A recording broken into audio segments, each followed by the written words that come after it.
ఉదాహరణ. సరే, మొత్తానికి ఎఫ్ఐఆర్ రిజిస్టర్ అయింది. ఈరోజు మనకు వచ్చిన రిపోర్ట్ ప్రకారంగా 243 మెట్రిక్ టన్స్ అంటే 4840 బస్తాలు షార్టేజ్గా నిర్ధారించారు.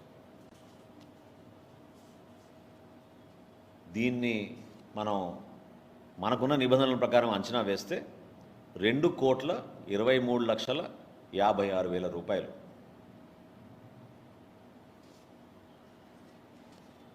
ఇంతటితో ఆగిపోలేదు. ఎందుకంటే ఈ రెండో గోడౌన్ పైన కూడా మాకు అనుమానాలు ఉన్నాయి. అక్కడ కూడా చెక్ చేసుకోవాల్సిన అవసరం ఉంది. ఈ స్టాక్ అంతా కూడా మనందరం గమనించాల్సింది ఏంటంటే గత ప్రభుత్వంలో ఒక బాధ్యత కలిగిన వ్యక్తి ప్రజల సొమ్ము, ప్రభుత్వానికి సంబంధించిన ఆస్తుల్ని ఈ విధంగా దారి మళ్లించేస్తే ప్రజలు మీకు అప్పచెప్పిన బాధ్యతని ఎంత దారుణంగా వీళ్ళు నిర్వర్తించారో గతంలో ప్రజలకు అర్థమవ్వాలి. ఎక్కడ కూడా కక్ష సాధింపు లేకుండా ఒక డీటెయిల్డ్ ఇన్వెస్టిగేషన్ చేసి విజిలెన్స్ ద్వారా రిపోర్ట్ తెప్పించుకుని క్షేత్రస్థాయిలో ఉన్న వాస్తవాల్ని పౌర సరఫరాల శాఖ మరియు రెవెన్యూ సిబ్బంది, లీగల్ మెట్రాలజీ డిపార్ట్మెంట్ నుంచి కొలతలు మొత్తం చెక్ చేసుకుని ఎక్కడ కూడా పొరపాటు లేకుండా రికార్డ్స్ అన్నీ సీజ్ చేసే విధంగా మేము చర్యలు తీసుకుంటాం. సో దయచేసి ఎవరు కూడా దీన్ని ఎందుకు ఇంకా యాక్షన్ తీసుకోవడం లేదు అని కొంతమంది హడాడి చేస్తున్నారు. వాళ్ళందరికీ నేను చెప్పగలిగే సమాధానం ఒకటే: చట్టాన్ని ఎవరు కూడా తప్పించుకుని వెళ్ళలేరు. అది ఎంతటి వారైనా ఎవరైనా సరే రూల్ ఆఫ్ లా ఇంప్లిమెంట్ అవ్వాల్సిందే. పదే పదే మా ఉప ముఖ్యమంత్రి గారు పవన్ కళ్యాణ్ గారు, అదేవిధంగా రాష్ట్ర ముఖ్యమంత్రి చంద్రబాబు నాయుడు గారు ఒకే ఒక మాట చెప్పారు: అనవసరంగా ఎవరిపైన కూడా మేము కక్ష సాధింపులు చెయ్యం, కానీ పొరపాటు చేసిన వాళ్ళని మాత్రం ఖచ్చితంగా మేము వదలం. అంటే ఒక గోడౌన్లో వీళ్ళు ఇన్వెస్టర్లుగా వచ్చి 2021లో ఈ గోడౌన్ని పౌర సరఫరాల శాఖకు అప్పచెప్పి సుమారు 5,000 మెట్రిక్ టన్నులు ఇక్కడ ప్రతి సీజన్లో మేము భద్రపరుస్తూ ఉంటాం. అటువంటి గోడౌన్ నుంచి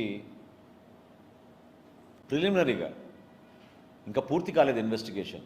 ఇప్పటికే మాకు వచ్చిన లెక్క 243 మెట్రిక్ టన్నులు అంటే 4,840 బస్తాలు దారి మళ్లించేసి వీళ్ళ స్వలాభం కోసం అహంకారంతో ఎవరు మనని ప్రశ్నించలేరు, ఎవరు మన అడగరు, లెక్కలతో మనకు సంబంధం లేదు, ప్రజల ఆస్తులు కేవలం మన కోసమే ఉన్నాయనే విధంగా వీళ్ళు వ్యవహరిస్తే వ్యవస్థను ఎంత ఖూనీ చేశారో ఒకసారి ప్రజలందరూ కూడా అర్థం చేసుకోవాలి. ఖచ్చితంగా నేను రాష్ట్ర ప్రజలకి హామీ ఇస్తున్నాను, కూటమి ప్రభుత్వం 100% ఒక ప్రక్షాళన కోసం మేము అడుగులు వేస్తున్నాం ముందుకి.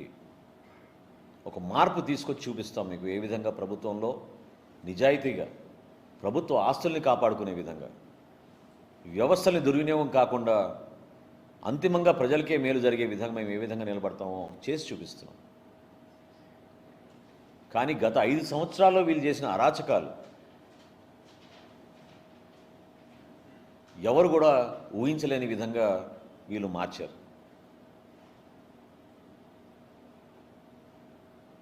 అంటే ఒక గోడౌన్లో ఒక బాధ్యత కలిగిన వ్యక్తులు, కుటుంబం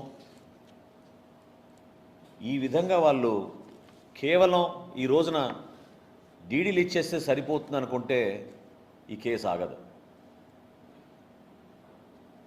ముందు వాళ్ళు ₹1,00,00,000 ఇచ్చారు డీడీలు.